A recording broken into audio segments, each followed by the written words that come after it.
안녕하세요. 프레스파뇰입니다. 오늘 여러분들께 알려드릴 것은요. 바로 대명 동사를 파세 콤포제로 썼을 때 어떻게 변화시키는가에 대해서 알려드릴 건데요.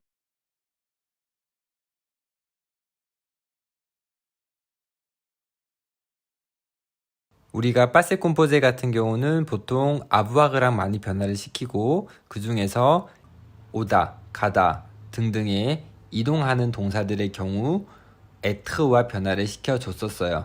그래서 오늘 배울 대명 동사의 파세 콤포제 역시 에트란 변화를 시켜줘야 돼요. 기본적인 형태는 이전 영상을 봐주시면 되겠고요. 대명 동사와의 파세 콤포제를 배울 때 주의할 점은 딱 한 가지가 있어요. 바로 성수일치인데요. 대명동사의 경우 앞에 나오는 그 대명사가 의미가 뭐뭐를이 아니고 뭐뭐에게 일 때는 절대 성수일치를 해주지 않아요. 다시 말하면 그녀는 그녀 자신을 씻겨요. Elle s'est lavée. 이때는 성수일치를 해줘요. 하지만 nous nous sommes écrits 라고 했을 때는 성수일치를 안 해줘요. 왜냐면 우리가 우리 서로에게 편지를 썼다라는 뜻이 되기 때문이에요. 그리고 조금 전에 예를 드렸던 Elle s'est lavée 같은 경우도 만약에 뒤에 직접 목적어가 따라 나올 경우에는 앞에 있는 대명사가 소유의 의미를 가지는 간접 목적어가 돼요. 이럴 때도 성수일치를 하지 않습니다. 그러면 제가 더 예를 들어 드릴게요. Vous vous êtes lavé. Vous vous êtes lavé le visage. Nous nous sommes parlé. Nous nous sommes connus. Elles se sont rencontrées. Je me suis maquillée. Tu t'es brossé les dents. Elle s'est levée. Ils se sont rasés.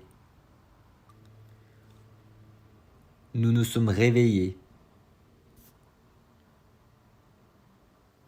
Elles se sont habillées.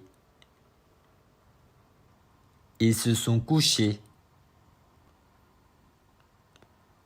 Vous vous êtes reposés. Nous nous sommes téléphonés. Elle s'est coupée. Elle s'est coupé les doigts. 잘 보셨나요? 그래서 앞에서 보셨듯이 다시 정리를 한번 해보면 대명동사 즉 verbe pronominaux 같은 경우는 être 동사와 passé composé를 만들고요. 당연히 대명사는 동사 앞에 나오기 때문에 me, te, se, nous, vous, ce 같은 경우는 동사 앞에 나오고요. 만약에 동사가 모음으로 시작하면 엘리지용을 꼭 해주셔야 돼요. 그리고 원래 동사가 타동사일 경우에는 성수일치를 무조건 해줘야 되고요.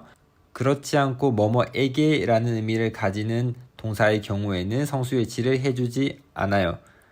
동사의 기본적 의미가 타동사라고 해도 만약에 뒤에 또 새로운 목적어가 따라 나온다면 성수일치를 또 하지 않습니다.